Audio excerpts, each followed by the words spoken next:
everybody. Thank you for coming today. I really appreciate it. I know it's raining outside. My name is Jude Schanzer. Hello. I am the Director of Public Relations. I'm here today with my colleagues. Oh, no.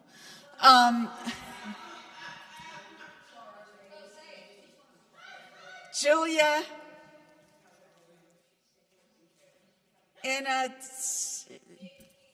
her. Kelly Gordon and Charlie Faso. I don't know. As somebody with the name Schanzer, who's always called Schnauzer, whose close friends then got a Schnauzer and named it Jude, I should learn to pronounce people's names. Why am I here? Oh, okay, so, hello. I'm going to ask you all to turn off your phones or put them on mute. There is one person on stage talking during the, well, not me, I mean when Javier comes out. And I need a little housekeeping here. The exits and entrances are stage right, stage left, and in the back of the house.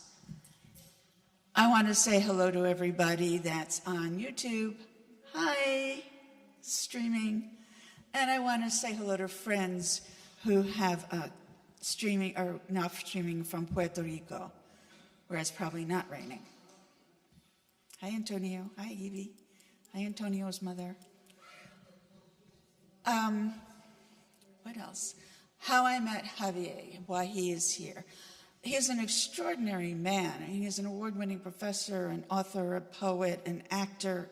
It's like, you know, he is his own Overachievers Anonymous. It's a little crazy. And my friend Antonio in Puerto Rico said, oh, there's this man you have to meet. I said, who? And he said, Javier Avila. And I went, eh. He said, no, go online and watch him. I did, and wrote. And I said, oh, by the way, I'm a friend of Antonio's. And Javier had no idea who I was talking about. So then I was sure I had the wrong person.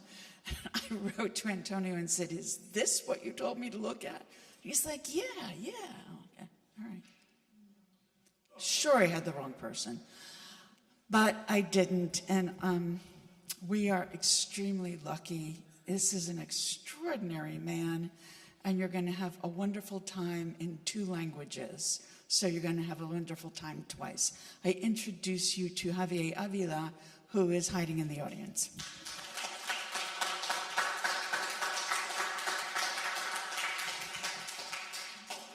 Thank you so much. Thank you very much. Antonio, I do know who you are. You were one of my all-time favorite students, and we were tennis partners. Right now, with the skills that I have in tennis, I would not want you to be on the court with me because I would humiliate you. But anyway, thank you all for being here. And welcome to the Perfect Latino show. I am Puerto Rican. And I have a white wife, a white child, a white family. I live in a white neighborhood in a predominantly white city, which means, my friends, that I live the whitino life. And the whitino life is very different from the life I had back home in Puerto Rico, where I was born and raised, where white people were more of an idea. And U.S. culture had not completely overpowered our Puerto Rican traditions, our customs, our cuisine. Every day of my life, I had rice and beans. In some kind of manifestation, I had white rice and pink beans with chuleta, that's pork chops. I had arroz con gandules and pernil.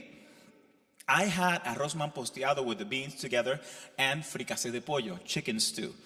Always with some kind of plantain, tostones, amarillos, mofongo, arañitas, and avocado. And I lived la vida boricua, and I was happy. I was very happy. My dad loved la vida boricua, the Puerto Rican life. He told me, because he had a chance to live in the U.S. permanently, and he said, I like that when your mother calls me negro, which means black man, but it is a term of endearment, it means sweetheart, I like that, it means love. When my dad, after he served in the U.S. Army and was honorably discharged as a sergeant in the Army, in the 1950s, he came to New York City, Manhattan, and he was called the N-word the first week he was there. He didn't bother anyone. He was just someone called him the N-word and told him to go back to his country, which was shocking for a man who loved this country. And he always instilled that love in me. And he always told me, most of the people that you will meet in your life will not want to erase you. They don't want to hurt you. They are good people. So please understand that. However, he would be shocked to find out that I live the Whitino life. He still would be. And in the Whitino life, there are a lot of misunderstandings. Cultures must first collide before they merge. Anyone here who is in some kind of intercultural relationship, you know what I'm talking about. And some of the misunderstandings are comical. At least I found it comical. When my wife and I started dating, we had a long-distance relationship. We met in Pennsylvania in grad school, but I had to go back to Puerto Rico. So I moved back in with my mom. At the age of 27, I moved back in with my mom so I could save money, so I could go and fly to Philly about every 3 or 4 weeks. That meant, and back in those days, that was more than 20 years ago, we didn't really have cell phones. Not many of them. Not many of us had them. So my mom would call my mom's landline. First time that she called, my mom answered. My mom is the typical Puerto Rican mother. So she answered, ay, ay, ay, linda, linda, sí, sí, un momento. She was happy. She says, Javier. When I pick up the phone and talk to my then girlfriend, I said, hey, hon, how you doing? And she says, who the heck is Linda? I'm like, honey, what are you talking about? Your mom just called me Linda, and I'd like to know who Linda is. And I said, oh, honey, you don't understand. You are Linda. It's you. She just meant sweetie, honey. Linda is a term of endearment. You're Linda. So, I was one of many. Now, let me ask non-Puerto Rican people if they know what this means. Okay? I'm asking anyone here. What does this mean? What does that mean? Not too good? Let me tell you. In Puerto Rico, this means look over there. That's all it means. We point with our lips. Why? Because we like to be economical. And if there's something that we don't have to say and we can just kind of go like that. So the first time I'm walking down the street of San Juan with my wife, and I go, honey, honey. And I'm pointing because there's a guy with an iguana on his shoulder, and I wanted her to look at this weird thing that I just saw. You know what she does? She goes and kisses me. I'm like, honey, what are you doing? I'm like, honey, you wanted a kiss, so I gave you a kiss. No, I was pointing. And she asks the question that I thought was weird, who points with their lips? Puerto Ricans point with their lips. Here's something else Puerto Ricans do that I thought everyone did, but I realized not everyone does. What is that? What does that mean? That means, what do you want? What do you need? All right? Or that means just, ¿qué?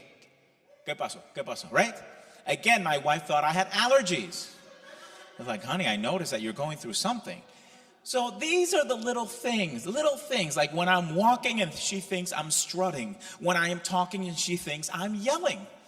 Or, of course, I had to adapt to the white life of different seasonings. We season our meat extremely saltily, if that's even a word. That's how we do it. And to have steak that is not well done, my mother would go, eso tiene bacteria, mijo, eso tiene bacteria. So I had to adapt to it. My wonderful white family did not have Vicks VapoRub, witch hazel, alcoholado in the house. That has been remedied. That has been fixed. And these are now big issues. Or the fact that I've been confused or mistaken for the Spanish tutor when I go pick up my son at school. not a problem. These are little things that don't matter in the white Tino life. But it's when it becomes something a little more difficult. This one's a little more difficult. I live in a nice neighborhood. Salud, my friend. When I opened the door, one person who was trying to sell me something said, and I was cleaning the house, said, "May I speak to the owner of the house, please?" And I'm like, "Okay, I'll go get him." And then I go back and I say, "By the way, yeah, I happen to also be the owner and the cleaner, but that's okay. I can do whatever you want." But that doesn't bother me because you understand that we're all working under certain assumptions. And if we don't get to see something often, then we're not used to it. But it's when it affects communities, when it could lead to violence, that you have to explain to someone what racism is, which is a learned behavior. How do you explain prejudice and racism to a child? This is how I do it. Because we can all understand experiences based on our personal stories. And I'll tell you mine. I'll share mine with you. The one that made me different back in Puerto Rico. When I was 9 years old, I had open heart surgery. The problem has been corrected. It was a pulmonary valve that was blocked. But I have a scar from here to here, and then 2 little scars here from tubes that they put in. That was painful when they took that out. I still remember it to this day. That was 1983. That year, I was in 4th grade. When I came back to school, I was a hero. I was like a superhero. Everybody, they thought, here he is, back from the dead. Because, and I wore like a little protective foam for the first 6 months or so. And I had nightmares. I thought that if I went like this, it would open up and my heart would come out. Luckily, that didn't happen, but I was a child with a big imagination. Everyone knew about the scar. No big deal. Everyone was used to it. Then in 5th grade, there was a new student in the school. And we're in Puerto Rico, so we take swimming classes. So when it was time for swim class, I take off my shirt, as usual, and the new girl in school, does something that affected me for many years. She pointed at the scar and she said, "Oh my God, that's disgusting. What is that?" And it was the first time that I was made aware of a negative association with that scar. And you know what I did? For the next, how old was I? I think I was 10 and a half. For the next 10 years, I never took off my shirt in public. If I would go to the beach, t-shirt. When there was the Miami Vice fashion period and everyone wore their shirts open, I had a t-shirt on. It's not that I was ashamed of it.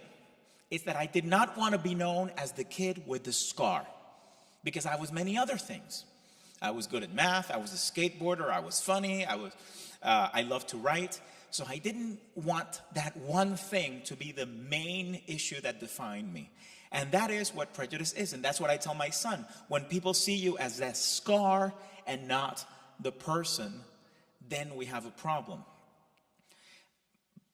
But he, of course, taught me, as you know, when you have children, they teach you a lot of things about how to reevaluate your own identity.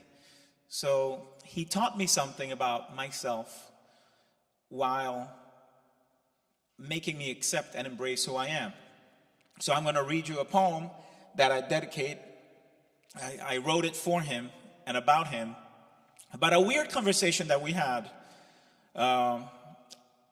after he saw his uncle at the pool. He was very little, and Uncle Joey took off his shirt and went into the pool, and my son said, "Daddy, where's Uncle Joey's scar?" You see? So this is heart.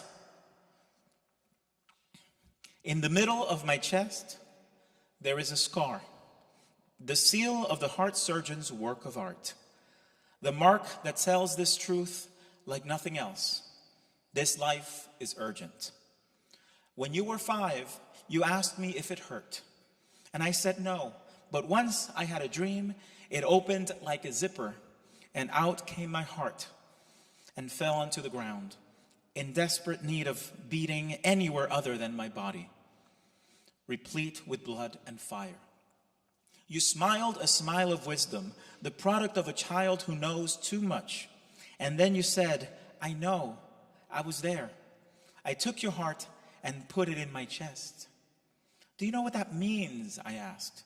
Yes, he replied, and added, I am you. What is a legacy? It is my grandmother's white rice and red beans, my mother's college diploma, my father's gold medal, the blood of my enslaved ancestors, brought in chains and wise enough to forgive, not to appease their oppressors, but to open a door to a future where you and I could tell their story and make it bloom, make it rise, make it open a mind, make it love, make it see that the red on the flag is our blood. Make it flow through our veins, make it strong, make it beat, make it pound perpetually with pride. Every heart on the island is alive in the heart of my son. Thank you. Muchas gracias. Muchas gracias. I'm going to have literally a little water. Little water. Now, this is deceptive. How many ounces do you think are in here? 8. I thought it was 5. It looks so tiny. So, not only am I a Latino with a white wife, white child, white family, white neighborhood, but I am also the only Latino in my department at work. The only person of color, even though everyone has a color, but you know what I mean. The only person of color in my department at work. And the only Latino ever to be named Pennsylvania's Professor of the Year. So you can see, my friends, thank you for that.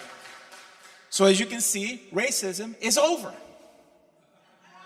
Oh, wait, no, it's not, okay. But that's what someone who played tennis with me told me a few years ago. He asked me about my show, The Trouble with My Name, the one that I did here earlier this year. He said, Javier, I've seen a lot of advertisements about The Trouble with My Name. What's that about? And I said, well, Pete, that's his name, it's about what it's like to be a minority in the U.S. And he said, minority? What are you talking about? You people are taking over. I said, I ignored the you people part. I ignored that. But then I thought, taking over? I look around the tennis club, and I'm the only Latino there. I know him. I did a little bit of research on him, and he does not have any Latinos in his family, in his workplace, other than the janitor, in his life. So how are we exactly taking over? And I realized that he's suffering from a condition known as FOBAM. F-O-B-A-M-A-M. Fear of becoming a minority. The main symptom is intestinal discomfort. Or as I would say, Antonio, este tipo estaba cagadito. You know why? I'll tell you why. Because he knows very well how minorities are treated in this world, and he does not want any part of it.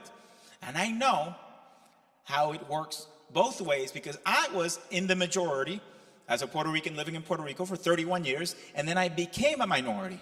And I realized that one of the burdens of being a minority is that you have to prove to the majority that you are not a certain stereotype. And that can be exhausting if it happens every single day. And it's understandable. The way we treat minorities matters, and we are all products of a narrative created by those in power. So if those in power create a certain narrative, let's say Columbus, who wrote about the natives of the Caribbean and wrote, these people are so innocent. When they see a spade, a sword, they hold it by the blade. We can subjugate them all and make them do whatever we want. Fast forward many, many years to a man named Cornelius Rhodes, who performed experiments on the people of Puerto Rico, because we're good for that. And he, a cancer research doctor, was on the cover of Time magazine for being a hero who was going to cure cancer. He wrote about the people of Puerto Rico. Puerto Ricans are by far the most disgusting, degenerate, thievish race known to man. He even wrote, they are lower than Italians, which is an interesting thing. I always quote that to my Italian friends. I say, hey, you're lower than Italians. Like, you have to laugh at it, because if you don't laugh at it, you're going to be crying all the time.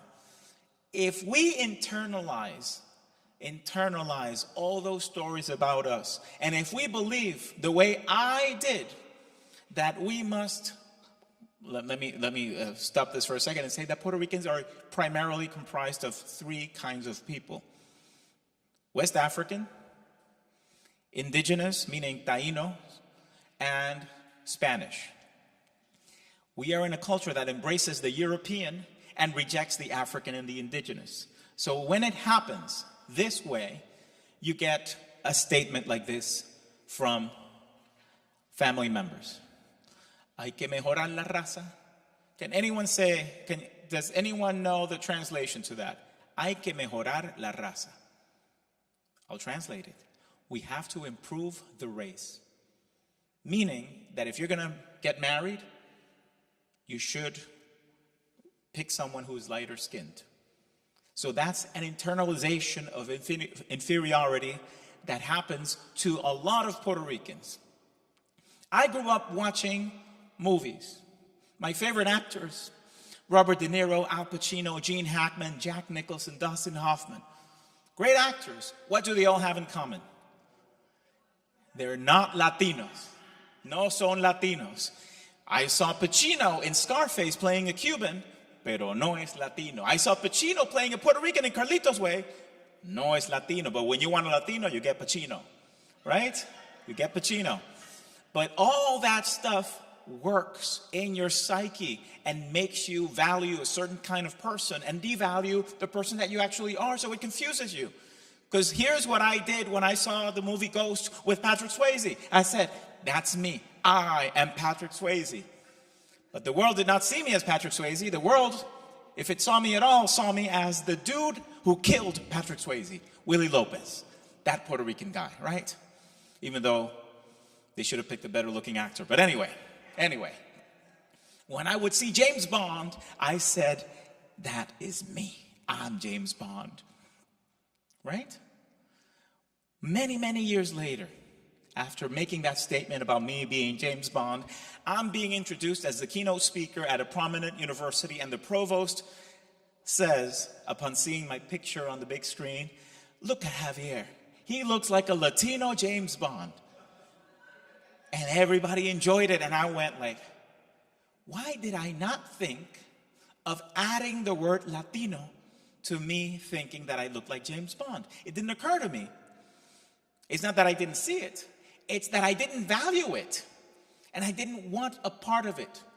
This is subconscious. I never verbalized this, but I just thought, that's me, and that's who I should be, so I never verbalized it. And that's what happens. So you learn about racism in many, many different parts of your life. But the place where you learn it best is at home. And I learned it at home. Here's something that happened to me when I was a teenager. I was dating a tall, black Dominican woman. And my aunt, who was also black, said, disfruta, have fun, pero con esa negra no te cases. But with that black woman, you're not going to get married. And then she said the common phrase, hay que mejorar la raza. We have to improve the race. So that's my black aunt. Now, how is it possible that a black woman can be racist against a black woman? That's what's known as colorism, right? And she did not want any kind of association of herself as African.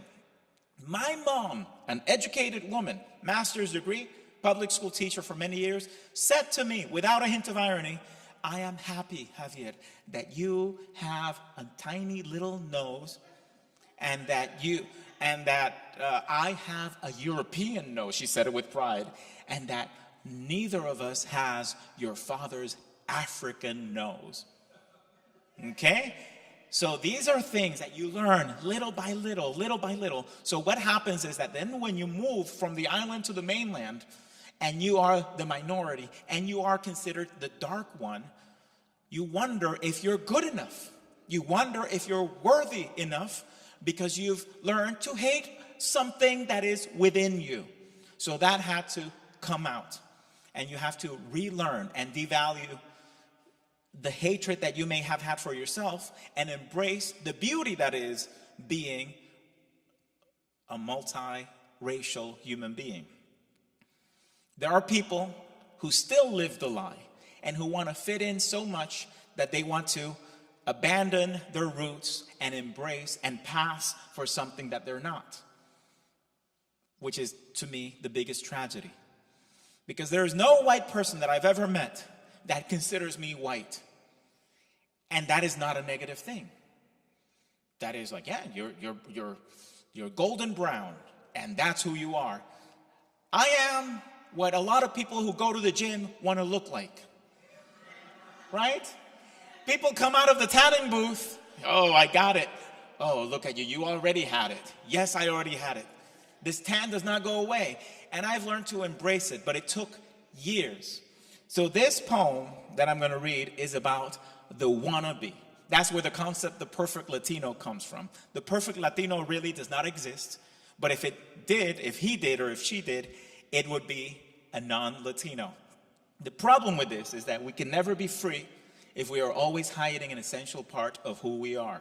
So what if there is one message to leave for all you, my dear friends of East Meadow, is embrace who you are and cherish it and value it, because that's what makes us wonderful, the fact that we are different. So this is the poem about the wannabe, the perfect Latino. The perfect Latino speaks English with no accent, has never had lechon on Christmas Eve, refers to Puerto Rican food as Spanish, avoids gesticulation, rejects drama. He doesn't ever scream or lose his temper. His past is an erasure of history, of legacies, of heritage, of what it takes to sacrifice a mother tongue. The luck of his complexion has granted him the passport for smooth assimilation.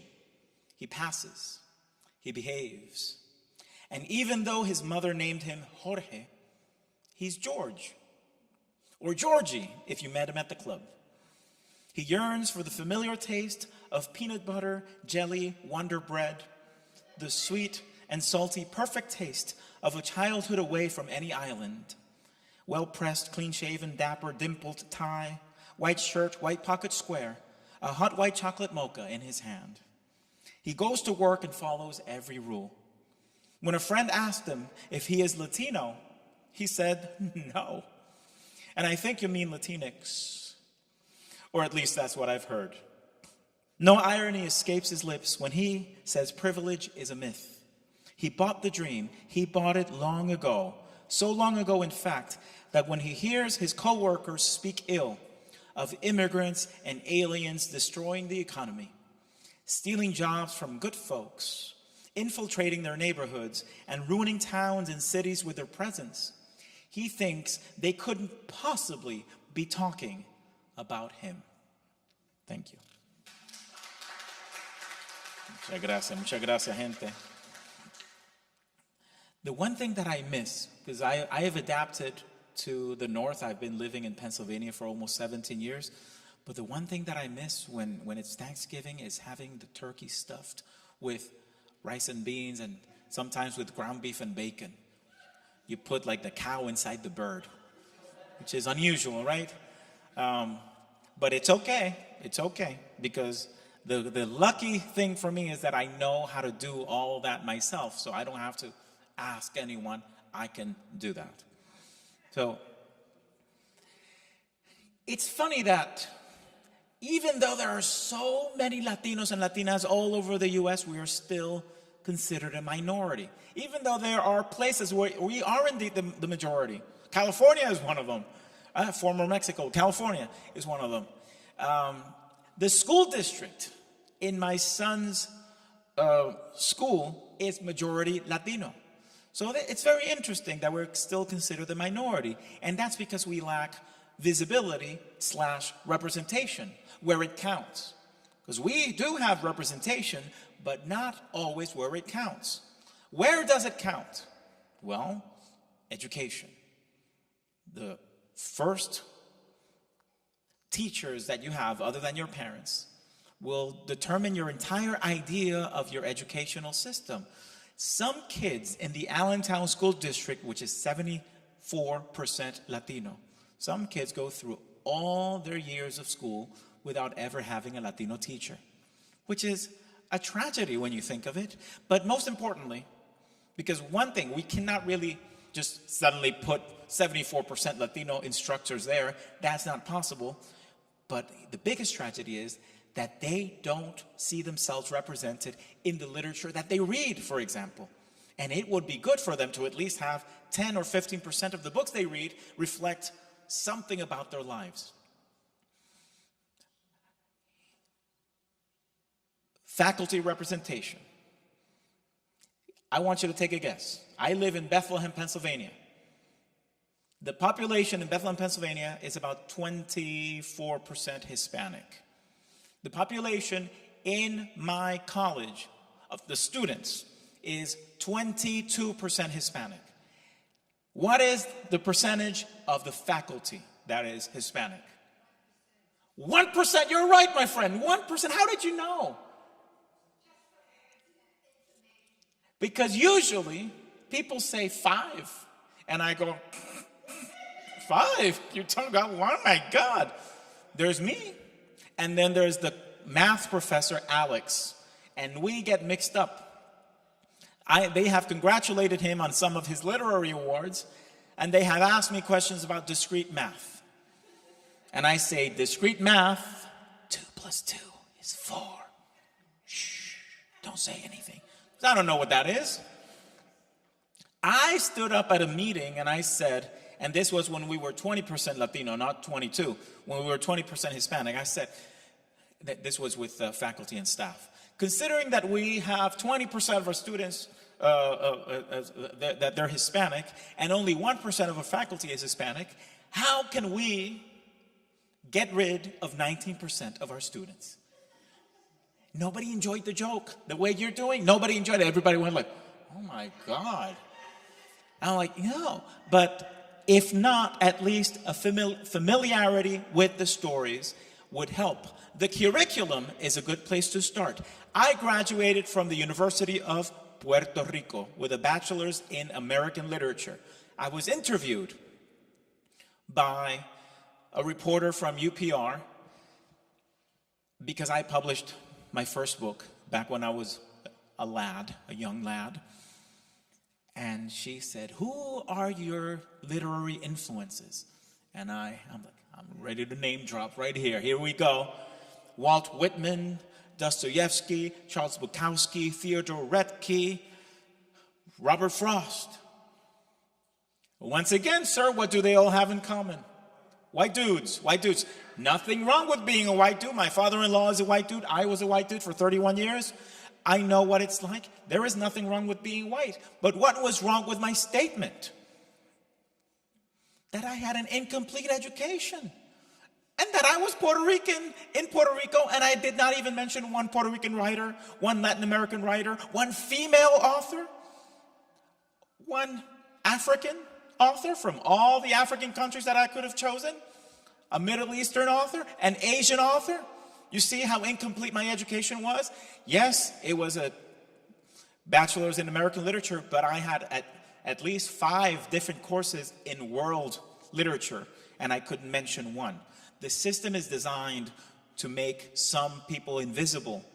I had to re-educate myself later on. So coloring the curriculum is a good way to go. Adding a little bit of Pedro Pietri to a little bit of Shakespeare so that students can find a little more intertextuality. This happens too in children's literature, and it happens specifically in my classroom. I have a lot of students from the Allentown School District, which again is 74% Latino, and they read their first Latino author in my class.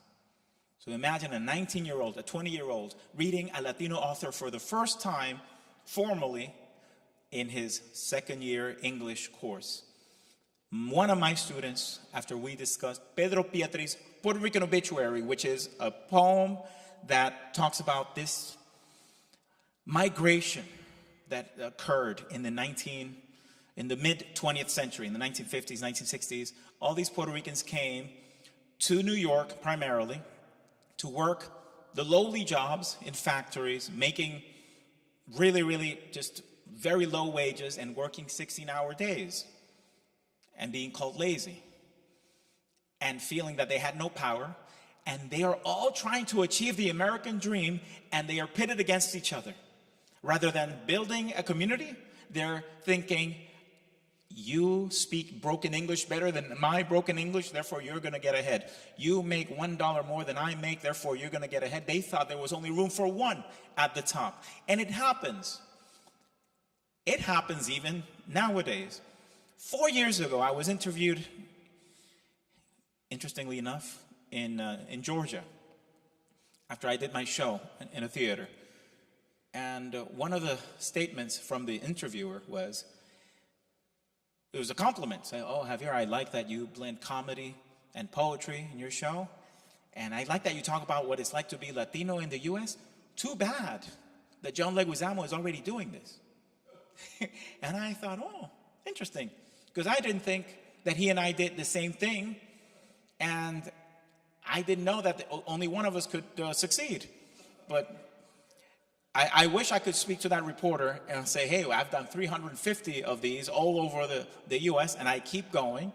There is room for more than one of us at the top. But that's a mentality. That's a mentality of like, only you can come in, therefore the rest of you fight it out. And that's how we don't evolve as a society. If we actually helped each other out, we would all succeed. And that's a basic reality that I've learned later in life. So I decided after this incident, well, not incident, but this emotional instance in my classroom, that I was going to write a poem about it.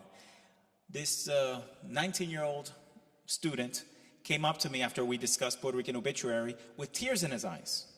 I said, "Man, what's going on, man? What's going on?" He said, "Oh, Prof, I'm sorry. I'm just happy. These are tears of joy because it's the first time that I see my family represented in poetry, and I'm just happy." And I thought I had mixed emotions because I felt good that he felt that empowerment, but I felt awful that it was the first time that he saw that he didn't read a children's book written by a Latino author. There are hundreds. That he didn't feel that there was any place for him to be represented in literature. So I know that things are much better now. It doesn't mean they're fixed. And some ugly parts of our divided society can reemerge at any point. But I think we have much more love. So what I wrote was about the people who died in Puerto Rican Obituary, about their children and the children of their children. So this is entitled The Descendants, and I hope you enjoy it. With an epigraph by Pedro Pietria. First I'm going to read the epigraph. Here lies Juan, here lies Miguel, here lies Milagros, here lies Olga, here lies Manuel, who died yesterday, today, and will die again tomorrow, always broke, always owing, never knowing that they are beautiful people, never knowing the geography of their complexion. And now, the descendants. They did not die in vain, and we who come from them keep building the cathedral that they started brick by brick, with the revolution that comes from rewriting the books that had kept them invisible. The descendants of Juan, Miguel, Milagros, Olga, Manuel said no to the role of the other and to the crumbs of progress. They will not die broke, haunted by bill collectors or useless lottery tickets that sold them the dream. They know their history and do not pretend to be anything other than Puerto Rican. No longer characters in the dark on a canvas too old to represent them. They altered the hand that held the brush, and it is shaking now. The colors of the palette that always plays black and brown under white have shifted the horizon. And the community that wanted them lynched is dying. The clean-cut lily-white neighborhood is now a plate of rice and beans. The nightmare of the supremacist, which is love in every color. Juan, Miguel, Milagros, Olga, Manuel were told to go back to their country when this was already their country, under a contract signed with the blood of Puerto Rican soldiers in every war since the island became its colony. And their successors are no longer confined to lavaplato status or assistant to the assistant lavaplato. Our brothers and sisters in the obituary all migrated to become second-class citizens, to work 16-hour days and be called lazy, their culture degraded, their past distorted, and they died with nothing. But as their numbers grew, we stood up for those who worked their entire lives behind the scenes and died heartbroken in the abyss of the American dream, with no one to show them that they had a place in this land. In America, we speak English, but we also speak Spanish. Aquí, we make arroz con pollo con habichuelas rojas y tostones y una raja de aguacate. Aquí, we are proud of our flag, the one with 1 star. We also salute the one with 50. Aquí, we love each other, stay loyal to our patria, and the Atlantic Ocean has roots from the Empire State Building to the mountains of El Yunque. Aquí, we are boricuas in América con acento, with the power to be heard. 500 years, twice colonized, prepared us for this moment. Sabiendo que no muere la cultura, no muere nuestra gente. No obituary is needed because they never died. We are all Juan, Miguel, Milagros, Olga, Manuel. We soldier on together, survivors of displacement, resisting and persisting with the weapons of knowledge, with the weapons of knowledge, with the weapons of knowledge. We carry on a legacy of hope. Thank you. Gracias. So, I'm gonna have my water. It tastes good, actually, Jude. This purified water from the brook of East Meadow. Little metallic in taste. All right. So hope is necessary. You need to have hope. But the legacy of hope cannot be fulfilled unless we have another factor. And that is to be open to let new ideas in. And the people who allow us to have those new ideas come in are the outsiders. The outsiders. The way my wife made me see things that I had no longer been able to see. When she moved to Puerto Rico, actually, when she visited Puerto Rico, she immediately noticed the bars on the windows and the doors of every place that we live in. And she said, honey, what if there's a fire? You have metal bars there. You can't even go out the window. And my response, quite ignorantly, was, there's not going to be a fire.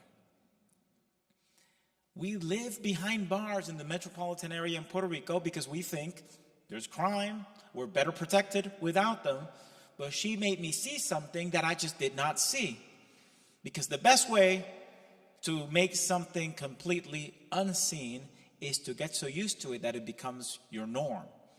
She also noticed the warmth and the physical difference in the nature of the touchiness of the Puerto Rican people. Do you have a Puerto Rican friend? Anyone here? They kiss you a lot. They hug you a lot. They touch you a lot. That's part of island life. That's who we are. I had to get used to not doing that because I don't want to, be in trouble with anyone. But it seems incomplete when I'm gonna, let's say I haven't seen a colleague over the summer and we see each other in August. Hey, oh, how you doing? I want to finish it with a hug and a kiss, but I can't, unless I have permission, consent. She said when she lived in Puerto Rico, my God, everybody loves me. Everybody compliments my eyes. Back home, I had blue eyes, just like every member of my family had blue eyes, so nobody is like saying anything by my blue eyes. They were just common. I'm like, yeah, honey, the same thing that people compliment me in the States. Someone even said I look like Ricky Martin. I know it's not true. But forget it, I was living la vida loca, I was happy, right? So it's, how do we remove the blinders? We need an outsider. Because we have many blinders that prevent us from actually achieving a certain level of vision. We have the blinder of fear.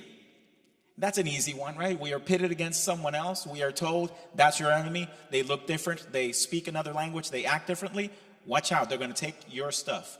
And we go, okay, all right. And we know that's not true. We know that the enemy is often smiling at us, shaking our hand, and saying, you're great. And then you know what they do behind your back. The blinder of complacency is believing that once something has been achieved, and I say it in quotations, there's no more work to be done. Imagine being the president of a prominent company in an area that is highly diverse and saying, in this college, we serve the most diverse population in the area. You are diverse by default because they have to go somewhere and they go there. But you're not doing your part, because when you look at the board of directors, when you look at the deans and the provost and the vice president, you don't see any diversity. And that's where it counts. That's where it counts, the people who make the decisions and who have the money. The blinder of self-hate, as I've explained to you, a Puerto Rican who is racist against Dominicans, which happens a lot, which happens to relatives of mine who will not buy an avocado if it's Dominican. Ese aguacate dominicano, no, si no es puertorriqueño, no. Just like that, just like that. The whole thing about hair. I don't know if you knew this whole concept of pelo malo, pelo bueno. What's bad hair in Puerto Rico? Bad hair is afro-like hair. Curly hair is bad hair, and straight hair is good hair. So when you have children in Puerto Rico saying, yo tengo el pelo bueno, y yo tengo el pelo malo. I say the bad hair, the only bad hair is the one who abandons its owner. Right?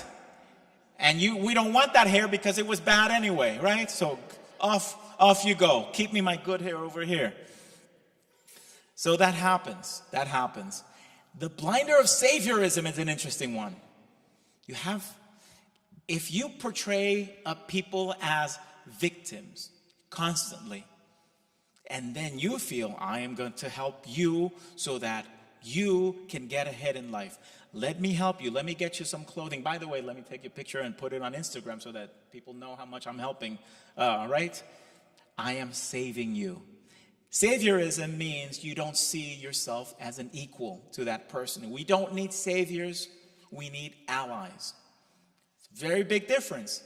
A savior means, poor you, let me help you. An ally is, something's happening to you.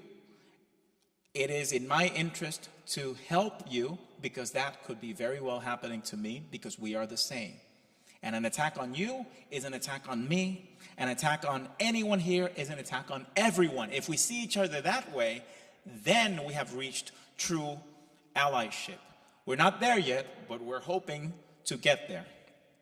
So before I read my last poem, I will tell you the final story is about Oscar, my son, when he turned 9, pre-pandemic. And he turned 9. He's 12 and a half now, big boy, like this tall.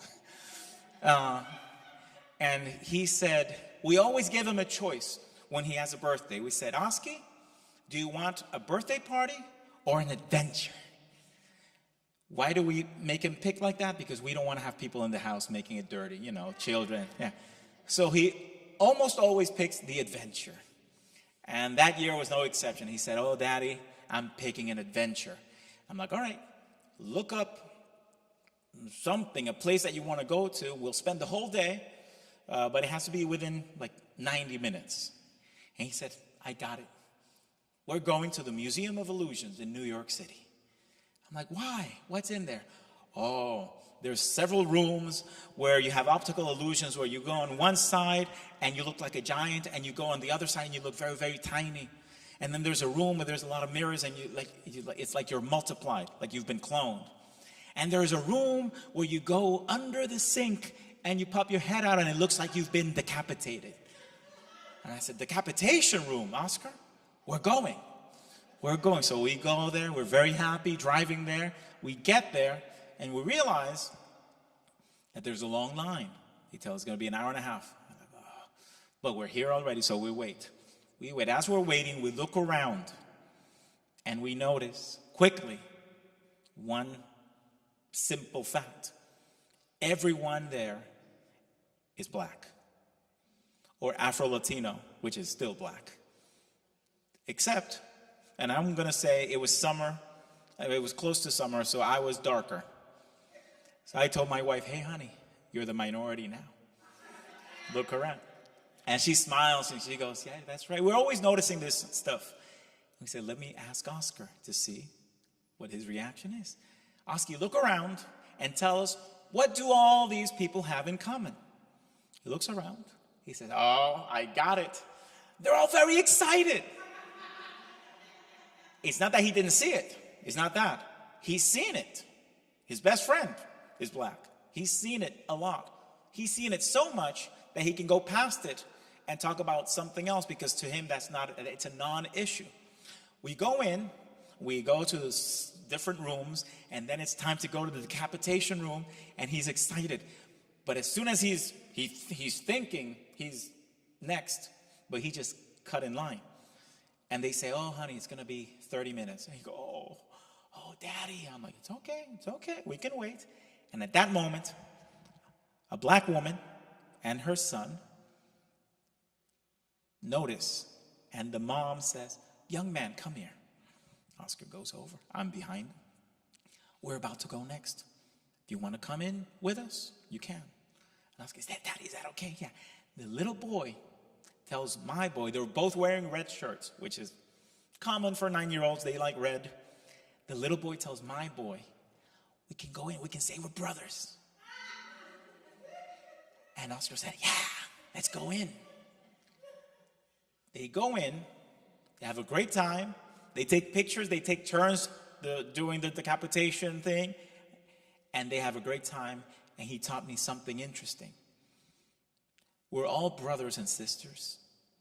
It doesn't matter what our background is.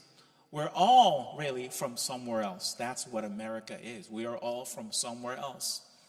But you often need a child to teach you something that is so obvious that we forgot to see.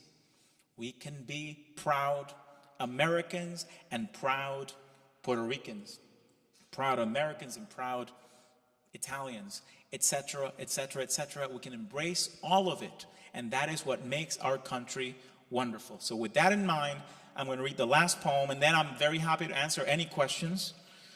So this is Visible. You might not know that I want you to see me. See the shackles that weight down the journey of my people. See the oceans of ink that were saved by hiding their existence from your textbooks. See my skin as the consequence of torture, the assault of the conquest, the centuries of violence. See my father, so young, returning from Korea, forever scarred by war, for the land that he loved. Hear the stranger in New York who spat at him and said, "Get out of my country." See his mother in jail for waving a flag devoid of any meaning to your conscience. See my mother at 83 years old stand in line for 12 hours for $10 of gas before returning to a home without power a month after the hurricane. See the smile of the boy who chews on tamarind, ripe passion fruit, green guavas, all sweet despite the bitterness inside. See his curls, the color of the coffee of the mountains of Jauco, where the flamboyant trees bloom in July to spread carpets of sun on the terrain. See my uncles walk barefoot in San Juan, the sand between their toes, the ocean salt tattooed upon their shoulders.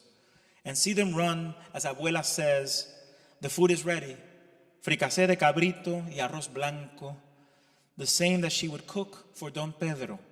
See my walk, I carry pain and pride. The rhythms of a colony that roars, now is our time, we cannot be ignored. To make something invisible, you must see it every day. So I want you to see me, so much that I become the keys inside your pocket, the painting of magnolias on the wall, a welcome mat, a light switch, the tree outside your window, the wind. See me the way I've seen you, in the heroes of your novels, in movies where I thought I looked like you, so much that I forgot the golden brown that marks me as the other.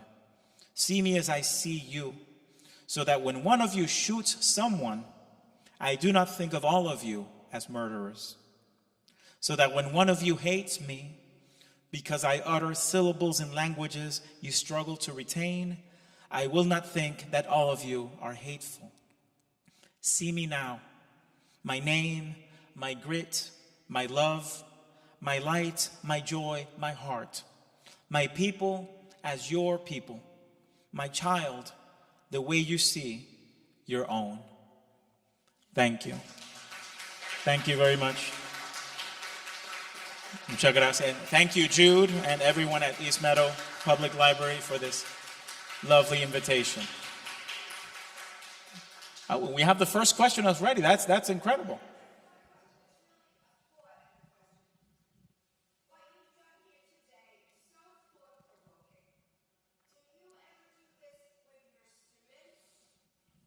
Yeah, I must. I feel that it is my job. It's not always easy, and they're not always receptive, because it's a different dynamic when you have to see them every week.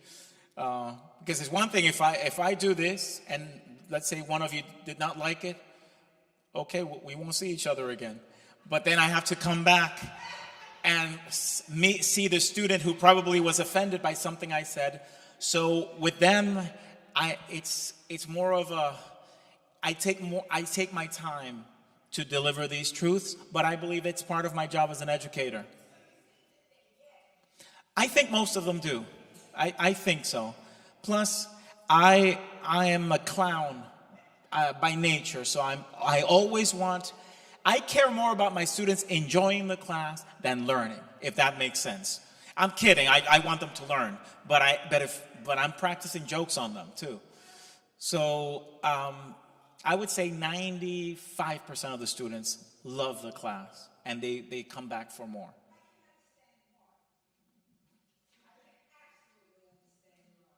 Thank you. Thank you so much. Thank you. Thank you so much. Mexican descent, so this related to me absolutely perfect. I have 3 grandchildren of Mexican descent. And so now you brought to me, when the grandmother would go with the first grandchild who had blue eyes, the first thing she would say if she was in the park, I didn't kidnap her.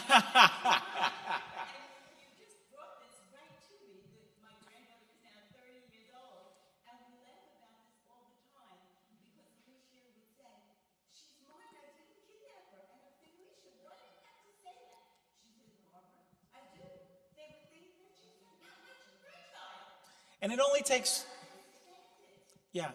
it only takes one incident to affect you for the rest of your life. It just takes one person to call you something for you to be paranoid for the rest of your life about it, even if most people don't think that or won't say that. I could never understand, because my son took my daughter-in-law and brought her into a blind, blue-eyed community, and she would also say, I'm not the nanny, I'm the mother. And I was saying, why do you have to say that? She said, I have to identify myself. Just in case. Just in case. I could never understand it in 30 years, and now you brought it to my attention. Thank you. Thank you. I'm glad that my son looks almost exactly like me, but white. Like he's the white me. Green eyes, like coppery blondish hair, and whiter than my wife, who is very white. But he kind of looks like me, he walks like me, so they kind of see it. But if he didn't look so much like me, I might be explaining things too. And he identifies as white-tino too. He's like, I'm white-tino. I'm white-tino. Yes. So you've been teaching a while. Have any of your Hispanic students over the years gone on to become poets or teachers? Yes, I have several who've become counselors, teachers. Hopefully they don't become poets because they're not going to make any money. But they do write. I've been very lucky, and I didn't know, because I've been teaching for 24 years. 8 of those years were in Puerto Rico. And being a Puerto Rican teaching in Puerto Rico, I didn't know that I was a symbol or a role model. I didn't know. When I moved to Pennsylvania, and I had my first Hispanic student come up to me, his name is Nick, and he said, Prof, you've taught me that there are many other ways of expressing myself as a Hispanic male, and I want to follow in your footsteps. And I'm like, dude, like, and he said, you're the first Latino teacher I've ever had. And I'm 22 years old. So it's something. And that's when I understood that I had a responsibility, that I was, and I didn't want to be a role model, but at least I know that I'm doing some things, and they're watching. That's the thing. So whatever you do, they're watching, and they're thinking of making a statement about your entire culture and background based on the one person. So I know that wherever I go, I'm representing Puerto Rico, whether I like it or not. I may not like it, because sometimes I just want to be invisible. And I don't want anyone to think, oh, Puerto Rican, Latino, but I can't hide it. I can't really whiten myself or walk differently or dance worse. Actually, in Puerto Rico, I'm not a good dancer. I'm not a good dancer in Puerto Rico, but with my white family, woo, I am the life of the party. And everyone, oh, let me dance with Javier. They don't know that I'm actually a mediocre dancer. But anyway, thank you for that. Thank you. Okay, we have two. Let's take care of her, and then you.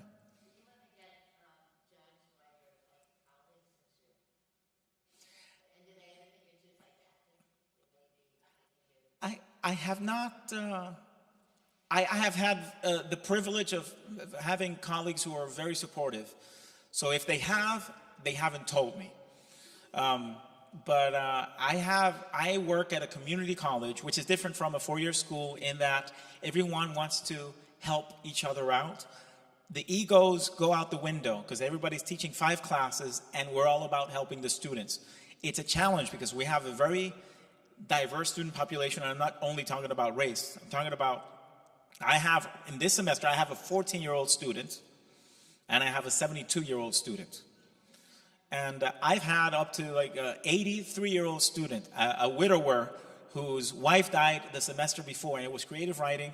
And my God, every poem was about his wife, and everyone was crying every time, and he wanted to read every time, and I'm not going to stop him.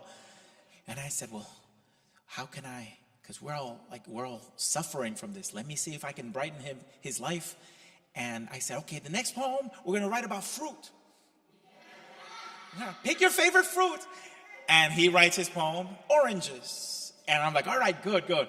And he talks about the orange. I said, make it very visual. I want to see it. I want to taste it. I want to smell it.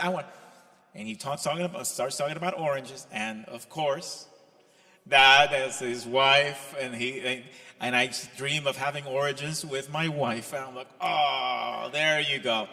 It's okay, though. It's okay. Grief, that's what writing is about. But I've been very fortunate.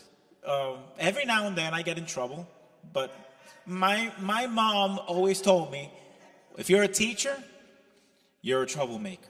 That's what being a teacher is. And a good teacher will get in trouble.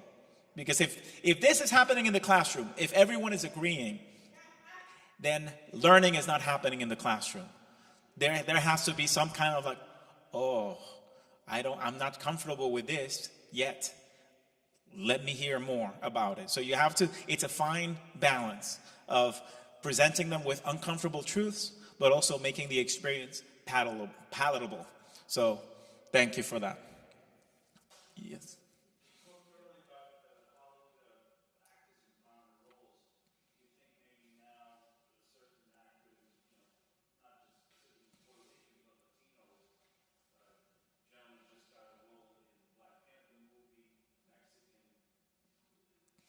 Things are getting much better. John Leguizamo would argue against it, but I say it's getting much better because we have many more leading roles, many more prominent roles for Hispanics. I loved the original Adam, well, not the original, but the 1990 Addams Family with Raul Julia. He's Puerto Rican. Yeah, he was Puerto Rican. And when I saw him, I was like, oh, I can't believe it. I was so happy. When Benicio del Toro does anything, I'm like, yeah. It's so exciting to see a Latino actor, but I think there's room for more. But what I don't like is the artificiality of trying to make everything so diverse, and you can see it coming. Like you see a group of friends, and everyone's from a different. Like no, come on, that's not real life. People hang out with in college. Because I've been a college instructor for many years, it's not like that. It's not like you're 5 people or 5 completely different people. No, and that's okay. But they're trying to make up for something, right? But it's getting better. I think it's getting better. The more visibility we all have, the better it is to put this kind of behind us and just to see each other as brothers and sisters, human beings who have the same issues and don't have to be portrayed as victims or always have to talk about the experience of being that ethnic background. Which is why the third show that I'm doing, which I've only done a few of them, it's called Standing Up. It talks very little about what being Latino is. It's mostly about my mom's story as an educator and how I learned English, how I became the person that I became. But it's not about, this is what it's like to be Latino in the US. I'm enough. I don't have to really talk about it all the time with everything I do. But anyway, thank you for that. Any other questions, statements, manifestos? Yes.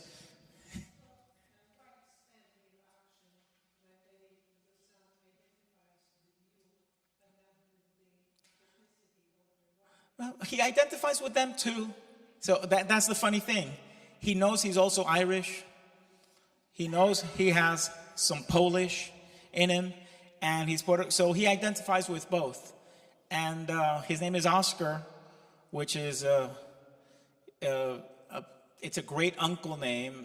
His great uncle Oscar Murphy. So there's like the Irish in him, but then in Puerto Rico he's Oscar. I think they don't have a problem because he came out so white that they're just like, yeah. He's honestly, if you see the pictures with his cousins, that's where he is now at a family party. He's still the whitest kid. So I think they got so used to me. But I mean, I am not the typical Latino that you would expect. If your daughter is saying, I'm marrying this man from Puerto Rico. I was already a professor. I was on my way to getting my PhD, so I got my PhD before we got married. So I was a doctor, a professor, back then an associate professor. So I was a classy, prestigious Latino. So it's not like you brought in some 19-year-old, yeah, here's my Latino. No, you know. She brought in someone that, what could they do? I'm like, oh my God. He has degrees, he has all these books, so that was good. That was like, but they're great people. They're great people.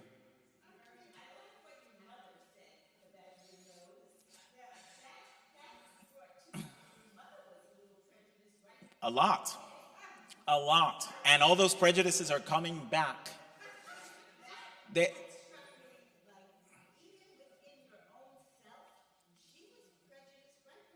Yeah. Oh, she would give us the product.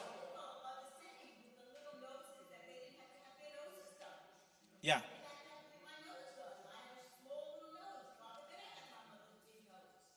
It's interesting. She would also, about the hair, you're next, let me say something about the hair. She would use this product, TCB, a hair relaxer. You put it on, it stinks. And it could really, really, just irritate your scalp. But you put it on, and you comb it, and then you get it out, and you have straight hair for the next 3 or 4 days. My brother still uses that. My brother, who's a few years older than I, and he commented on the fact that I don't. He said, "Oh, your hair like that? You don't like, no te lo alisas, you don't make it straight?" I'm like, why would I? I'm 40-something years old. I'm not like, it's too much work. I just keep it short and that's it.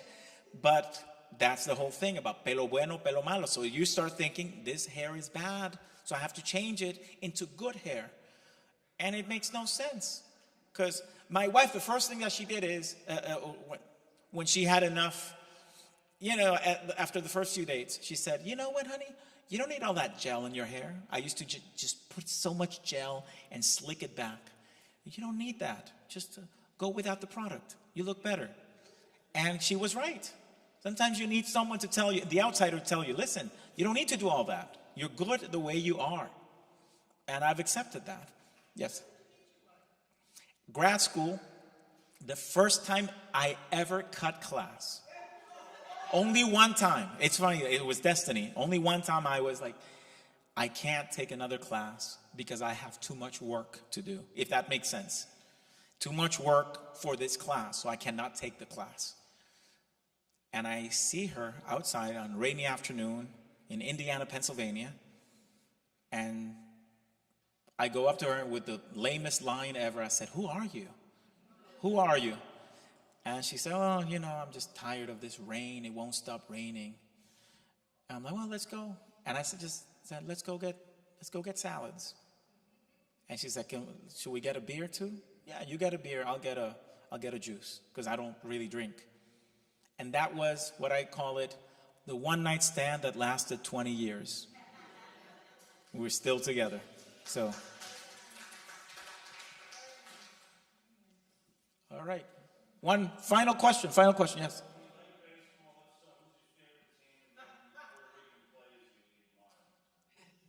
I don't want to make this controversial, so I'm going to say the Astros. No, I'm kidding. But, go for the Mets. I park in the Mets parking lot to go to the U.S. Open to watch tennis. I'm a tennis guy. My brother is the baseball guy. He's a baseball coach. He's great. And, but... No, but I'll just consider Nadal as Latino, even though he's Spanish. Pero ese es mi Latino. All right. Thank you. Thank you, Javier. We are selling Javier's books outside. They're $12 a piece. He has poetry. There are 2 books of poetry in English.